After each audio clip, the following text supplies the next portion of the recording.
হ্যাঁ WhatsApp guys, কেমন আছো সবাই? আশা করি সবাই খুব ভালো আছো। আজকে আমরা একটা খুবই অসাধারণ সিনেমা সম্পর্কে জানতে চলেছি, যেটা খুব সম্প্রতি রিলিজ হয়েছে গত 20 ডিসেম্বরে, যেটা নাম হচ্ছে মুসাফা দ্য লায়ন কিং। এবং ডিজনির একটা জনপ্রিয় সিনেমা রয়েছে যেটা নাম হচ্ছে দ্য লায়ন কিং, যেটার এই পর্যন্ত অনেকগুলো রিমেক হয়েছে। সেই সিনেমাটা প্রিকুয়েল এটা, মানে দ্য লায়ন কিং আমরা দেখেছিলাম সিম্বার কাহিনী, বাট এই সিনেমাতে আমরা দেখবো হচ্ছে সিম্বার যে বাপ ছিল মুসাফা, সে কিভাবে তোমার রাজা হলো এবং কিভাবে সিম্বার যে চাচা যার নাম ছিল স্কার কিং তার সাথে শত্রুতা হলো, সেই কাহিনীটা এখানে অনেক সুন্দরভাবে ফুটিয়ে তোলা হয়েছে। এবং অরিজিনাল যে লায়ন কিং রয়েছে সেটার মতো এই সিনেমাটি অনেক বেশি ভালো হয়েছে। আর এটা শুধুমাত্র আমি বলিনি, বেশিরভাগ মানুষ এই সিনেমাটিকে চয়েস করেছে। তবে এই সিনেমাটার যে কাহিনী সে অনুযায়ী এটার IMDb রেট আর একটু ভালো হওয়া উচিত ছিল। এটার IMDb রেট হচ্ছে 10-এ 6.7, বাট আমি বিশ্বাস করি এটার IMDb রেট 10-এ 7.1 হওয়া উচিত, কারণ যে কোয়ালিটির সিনেমার যে কাহিনী ছিল 7.1 বা 7 রেটিং পাওয়া এটার যোগ্য। তো যাই হোক, সিনেমাটি নির্মাণে ব্যয় হয়েছিল প্রায় 2500 কোটি টাকা, বক্স অফিসে আয় করেছে প্রায় 5,500 কোটি টাকা। তো বাড়তি কোনো কথা না বলে ছোট্ট একটা ব্রেক দিয়ে চলো আমরা মূল ভিডিওতে চলে যাই। হ্যালো বন্ধুরা,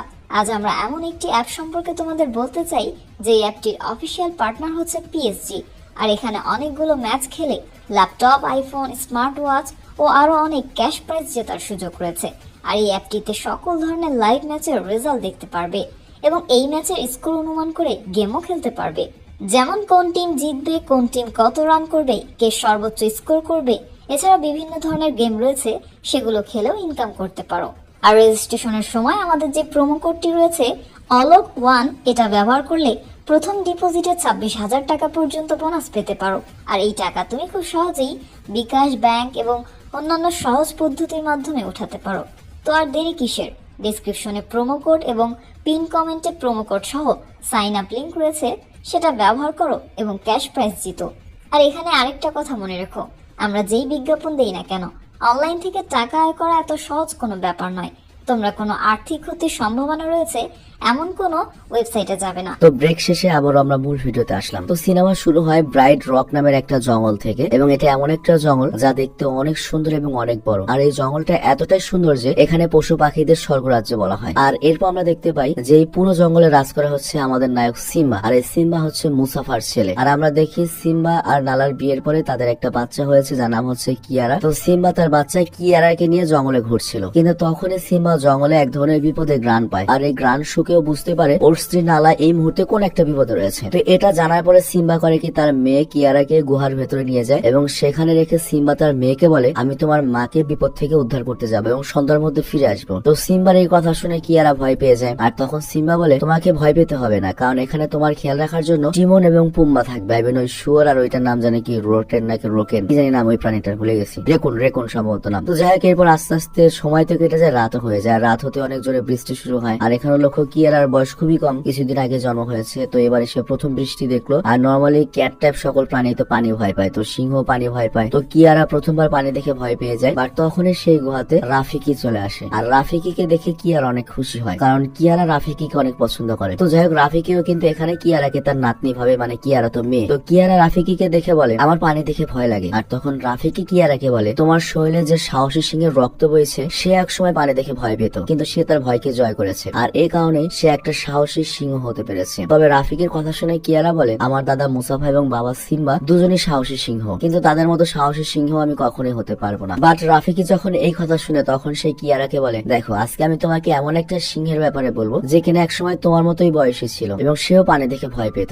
আর এরপর রাফিকি করে কি সেই সিংহের গল্প বলা শুরু করে। আর সেই সিংহটা ছিল হচ্ছে মুসাফা, মানে ওর দাদা। তো যাই হোক, এরপর আমাদের গল্পে নিয়ে যাওয়া হয় আজ থেকে অনেক বছর পূর্বে, যেখানে আহাদি এবং ইনু নামের একটা সিংহ আর একটা সিংহী একটা নবজাতক সিংহের বাচ্চার জন্ম দেয়, যার নাম রাখে হচ্ছে মুসাফা। কিন্তু মুসাফা আর তার বাবা মা যেখানে থাকতো সেটা মরুভূমির মতো ফাঁকা জঙ্গল ছিল, মানে ওখানে রিসোর্সেস অনেক কম ছিল। কিন্তু মুসাফার বাবা মা তাকে সবসময় এমন এক জঙ্গলের কাহিনী শোনাতো, যে জঙ্গল ছিল অনেক গাছগাছালিতে ভরা এবং পানির কোনো কমতি ছিল না। কিন্তু ওই জঙ্গল ছিল অনেক দূরে এবং পাহাড়ের ও পাশে। আর ওই জায়গাটার নাম হচ্ছে মিলেলে। আর এর সাথে মুসাফার বাবা মা এটাও বলতো যে এই মিলেলের জঙ্গল সূর্য যেদিকে অস্ত যায় সেদিকে, তো তোমাকে একদিন না একদিন সেই জঙ্গলে পৌঁছাতেই হবে, সেখানে গিয়ে রাজ করতেই হবে। তো এরপর একদিন মুসাফা যখন তার বাবা সিনামের সাথে খেলছিল তখনই আকাশ থেকে মুসাফার মুখে এক ফোঁটা জল পড়ে। আর এরপর মুসাফা যখন আকাশের দিকে তাকায় তখন সে দেখে আকাশে অনেক ঘন মেঘ জমেছে, অর্থাৎ সেখানে বৃষ্টি হবে। তো আকাশে অনেক মেঘ দেখে জঙ্গলের সব পশু পাখিরা খুশিতে চিৎকার চেঁচামেচি শুরু করে, কারণ এখানে পানির অভাব এবং বৃষ্টির কথা শুনে সবাই খুশি হয়। আর মুসাও খুশি হয়ে প্রবাহিত পানির কাছে চলে আসে এবং সেখানে খেলতে থাকে। আর তারপর সেখানে অনেক জোরে বৃষ্টি শুরু হয় এবং সকল পশু অনেক খুশি হয়, এমনকি মুসাফার বাবা মাও বৃষ্টি দেখে অনেক খুশি হয়। কিন্তু দেখতে দেখতে এখানে অনেক জোরে বৃষ্টি শুরু হয় এবং মারাত্মক বন্যার সৃষ্টি হয়। তো মুসাফা যেখানে দাঁড়িয়ে খেলছিল সেই জায়গা দিয়েই বন্যার পানি প্রবাহিত হয়। তো এত বেশি পানি দেখে মুসাফার বাবা আহাদি তাকে বাঁচাতে যায়, কিন্তু পানির বেগ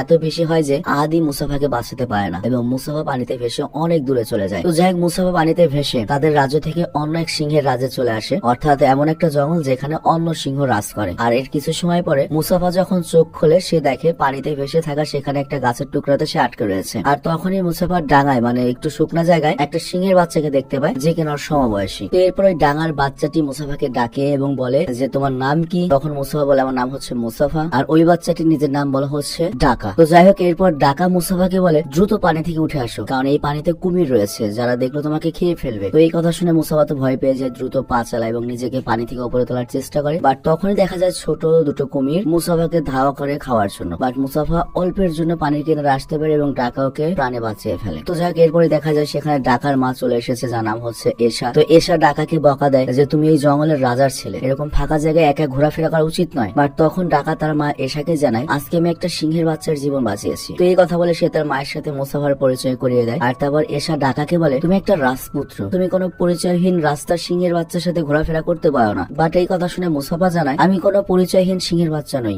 বরং বন্যার কারণে আমি আমার বাবা মায়ের কাছ থেকে স্রোতে ভেসে আলাদা হয়ে গিয়েছি। তো এশা যখন জানতে পারে যে মুসাফার এই অবস্থা, মানে বন্যার পানিতে এখানে চলে এসেছে, তখন মুসাফার প্রতি তার মায়া হয়। আর এই কারণে সে মুসাফাকে তার স্বামীর কাছে নিয়ে যায় যার নাম হচ্ছে ওবাসি এবং সেই পুরো রাজ্যের রাজা। তো ওবাসি যখন মুসাফাকে দেখে তখন সে তার স্ত্রী এশাকে বলে কোনো অপরিচিত সিংহের বাচ্চাকে তোমার এখানে নিয়ে আসা উচিত হয়নি। আর তখন এশা তার স্বামীকে বলে মুসাফা তার পরিবার থেকে বন্যার কারণে আলাদা হয়ে গিয়েছে, তো এই কারণে এই বাচ্চাটাকে আমি ফেলে দিতে চাই না, ওকে আমি আমাদের সাথে রাখতে চাই। বাট এই কথা শুনে ওবাসি রেগে যায় এবং এশাকে বলে ঠিক আছে, তুমি যদি মুসাফাকে তোমার সাথে রাখতে চাও তাহলে এখানে মুসাফা আর আমার ছেলে ডাকার মধ্যে দৌড় প্রতিযোগিতা হবে, যদি মুসাফা এই দৌড়ে জিততে পারে তাহলে সে এখানে থাকার অনুমতি পাবে। তো এরপর ডাকা আর মুসাফার মধ্যে দৌড় প্রতিযোগিতা হয়, কিন্তু মুসাফা যেহেতু কিছুক্ষণ আগে পানির স্রোতের মধ্যে ভেসে এসেছে, অনেক কষ্ট করেছে কারণ অনেক ক্লান্ত, তো এই জন্য দৌড়ের স্পিড অনেক কম ছিল। তো ডাকা যখন এটা বুঝতে পারে যে মুসাফা তো হেরে যাবে তাহলে তো ওকে এখানে থাকতে দেবে না, ডাকা করে কি মুসাফাকে জিততে দেয়। মানে এইভাবে ডাকা কয়বার দুইবার মুসাফাকে বাঁচালো। তো এভাবেই ডাকা আর মুসাফা বন্ধু হয়ে যায় আর ডাকা চায় মুসাফা যেন তার সাথে তার পরিবার হিসেবেই থাকে। তো যাই হোক, দৌড়ে মুসাফার জেতার পর ওবাসি কিছুটা দুঃখ পায় কারণ তার ছেলে হেরে গিয়েছে, কিন্তু তার কথা মতো সে মুসাফাকে তার পরিবারের সঙ্গে থাকার অনুমতি দেয়। তো এরপর থেকে মুসাফা ডাকার ভাই হিসেবেই থাকে পরিবারের সাথে। তবে এখানে ওবাসি একটা শর্ত রাখে, সেটা হচ্ছে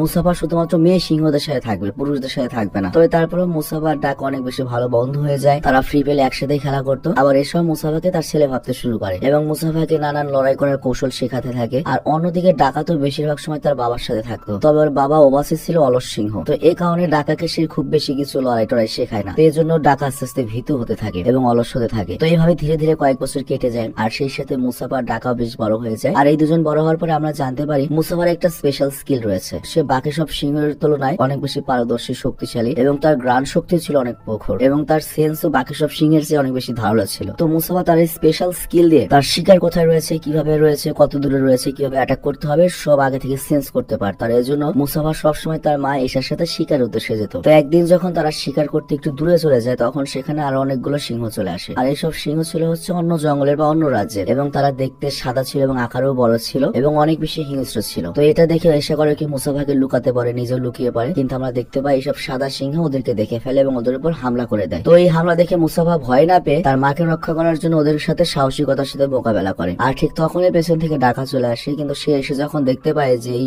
এতগুলো সিংহ আক্রমণ করেছে ও আর ভয়ে সামনে আসে না। মানে ডাকার ভেতরে এত সাহস নেই যে ও সামনে গিয়ে লড়াই করবে, মাকে বাঁচাবে, এবং ডাকা এত বেশি ভয় পেয়ে যায় যে সে ওই সাদা সিংহের হাত থেকে বাঁচার জন্য ঝোপের মধ্যে লুকিয়ে পড়ে। আর যেহেতু মুসাফা অনেক সাহসী সিংহ ছিল সে একাই করে কি ওই সাদা সিংহগুলোর যে লিডার ছিল তাকে মেরে ফেলে। আর এটা দেখে বাকি সব সিংহরা ওরা ভয় পেয়ে সেখান থেকে পালিয়ে যায়। তবে এই লড়াইয়ে এসে অনেকটা আঘাতপ্রাপ্ত হয়, কিন্তু মুসাফা ওর মাকে নিয়ে দ্রুত বাড়ির দিকে ফেরে। আর তখনই ঝোপ থেকে ডাকা বের হয় এবং দুজনের কাছে ক্ষমা চেয়ে বলে আমি এই ঝোপের ভেতরে লুকিয়ে মুসাফাকে ওই সাদা সিংহগুলোর সাথে লড়াই করতে দেখেছি, কিন্তু আমার মধ্যে এত সাহস ছিল না যে বাইরে সে মুসাফার সাথে মিলে ওই সিংহদের সাথে লড়াই করব। আর তখন ওর মা এসাও কি বলে তোমাকে ক্ষমা চাইতে হবে না, তুমি তোমার সাহসিকতা দেখানোর সুযোগ সামনে অনেক পাবে। তো এরপর তিনজন একসাথে বাড়ি ফিরে আসে। কিন্তু বাড়ি ফিরে যাওয়ার পরে মুসাফা আর এশার অবস্থা দেখে ওবাসি তো ভয় পেয়ে যায় এবং ডাকার কাছে জিজ্ঞাসা করে কি হয়েছে। তো এটা শুনে এশা করে কি ওবাসিকে সব খুলে বলে। আর এটা শুনে ওবাসি মুসাফাকে ধন্যবাদ জানায় এবং বলে আজকে যদি তুমি না থাকতে তাহলে আমার স্ত্রী এশা হয়তো বেঁচে থাকতো না। তো যাই হোক, এরপর তখন মুফাসা ওবাসিকে বলে আমার কেন জানি মনে হচ্ছে ওই সাদা সিংহগুলো প্রতিশোধ নেওয়ার জন্য আবারও ফিরে আসবে। তো মুসাফার এই কথাটা কনফার্ম হওয়ার জন্য ওবাসি করে কি তার একটা গুপ্তচর সিংহকে ওই সাদা সিংহদের এলাকায় পাঠায়। আর ওই সিংহ করে কি ওই এলাকায় গিয়ে দেখে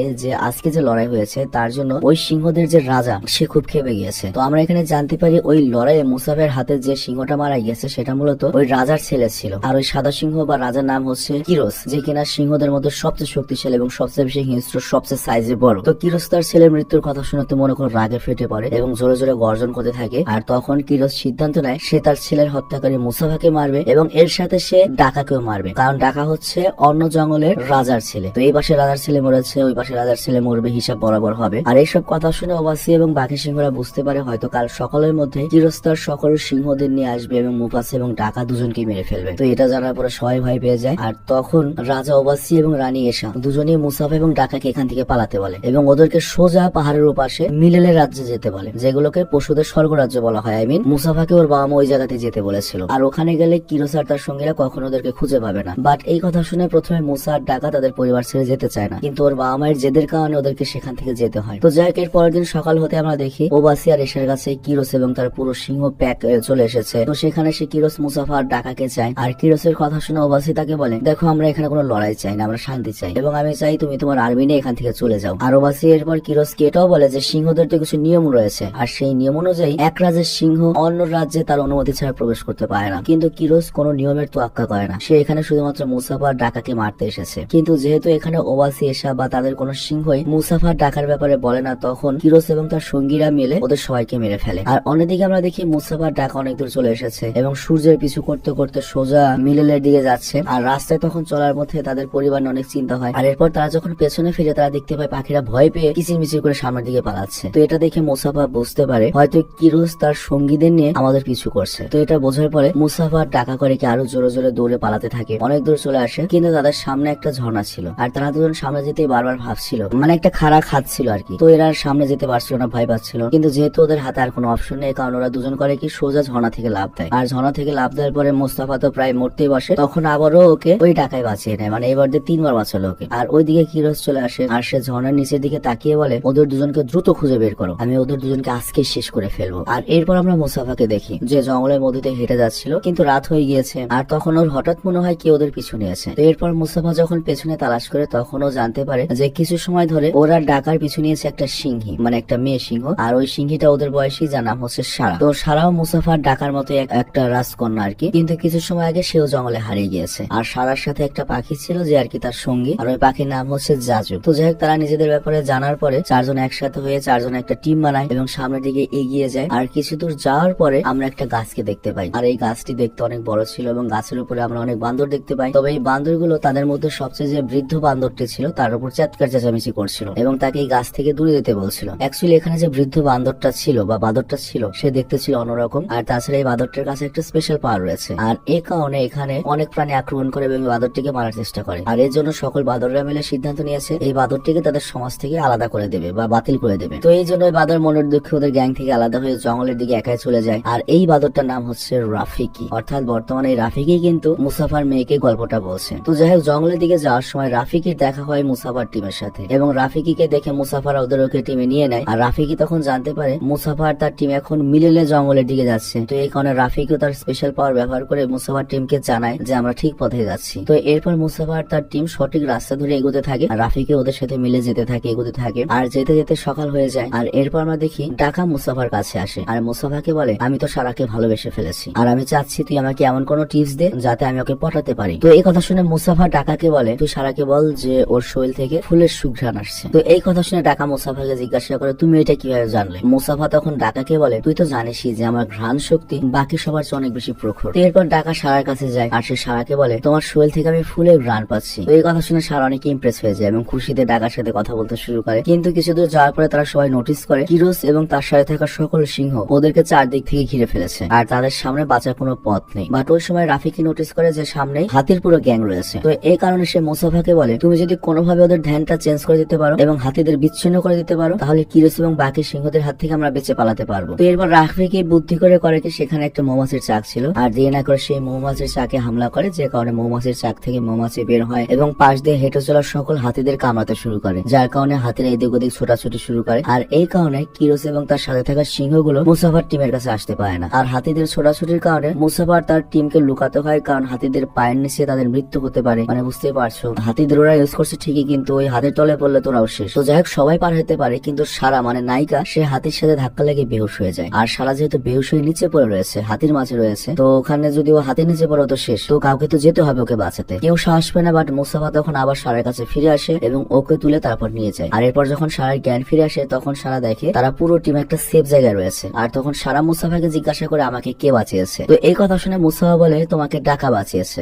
আর এখানে মুসাফা ডাকার নাম এই জন্যই নিয়েছে যাতে সারার সামনে ডাকার একটা মনে করে দাম বাড়ে এবং সেটিং হয়ে যায়। তো যাই হোক, তারপর তারা মিলে যাওয়ার পথে আরো সামনে এগিয়ে যায়। আর যেতে যেতে তারা বড় একটা পাহাড়ের সামনে চলে আসে। আর এখানে আসার পর রাফিকি তার পাওয়ার ব্যবহার করে তার টিমকে জানায় যে আমরা এখনো সঠিক পথে আছি। আর তারা জানতে পারে যে পাহাড়ের ওপাশে রয়েছে সেই মিলেলের রাজ্য, পশুদের স্বর্গরাজ্য। তো এরপর তারা দ্রুত সেই বরফের পাহাড় পার করা শুরু করে। কিন্তু আমরা তখন দেখি কিরোস এবং তার সাথে থাকা সঙ্গীরা মুসাফাদের পেছনে চলে এসেছে। তো মুসাফা তখন বুঝতে পারে কিরোসরা যেহেতু আমার পিছু নিয়েছে, তার মানে আমাদের পায়ের ছাপ দেখে ওরা তো এখানে চলে আসবে। তো এই কারণে মুসাফা করে কি ওই পাখি জাজুকে বলে যেখানে আমাদের পায়ের ছাপ পড়েছে সেই জায়গাতে বরফ ফেলে পায়ের ছাপ মিলিয়ে দাও। তো এরপর ওই পাখিটা সেই কাজই করে, আর এটা কাজও করে এই প্ল্যানটা। কিরোস এবং তার টিম মুসাফার আর রাস্তা খুঁজে পায় না। আর এরপর আমরা সারার মুসাফাকে এক জায়গায় দেখি। তো সারা তখন মুসাফার কাছে আসে এবং মুসাফাকে বলে আমি যখন বেহুশ হয়েছিলাম আমি বুঝতে পারছিলাম কেউ আমাকে বাঁচাচ্ছে, কিন্তু আমি জানি ওটা ডাকা নয় বরং তুমি বাঁচাচ্ছিলে, তাই না? সত্য বলো। তো মুসাফা তখন সারার কথা মেনে নেয় এবং এখানে যেটা হয় সারা মুসাফাকে প্রপোজ করে, মুসাফাও সারাকে প্রপোজ করে। মানে এখানে মুসাফা কিন্তু জেনারেলি একটা বেমানি করলো, সিরিয়াসলি। তো যাই হোক, এই দৃশ্যটা ডাকা দূর থেকে দেখে ফেলে। আর সারার মুসাফাকে একসাথে দেখে ও বুঝতে পারে যে সারাও মুসাফার হয়ে গিয়েছে। তো এই জন্য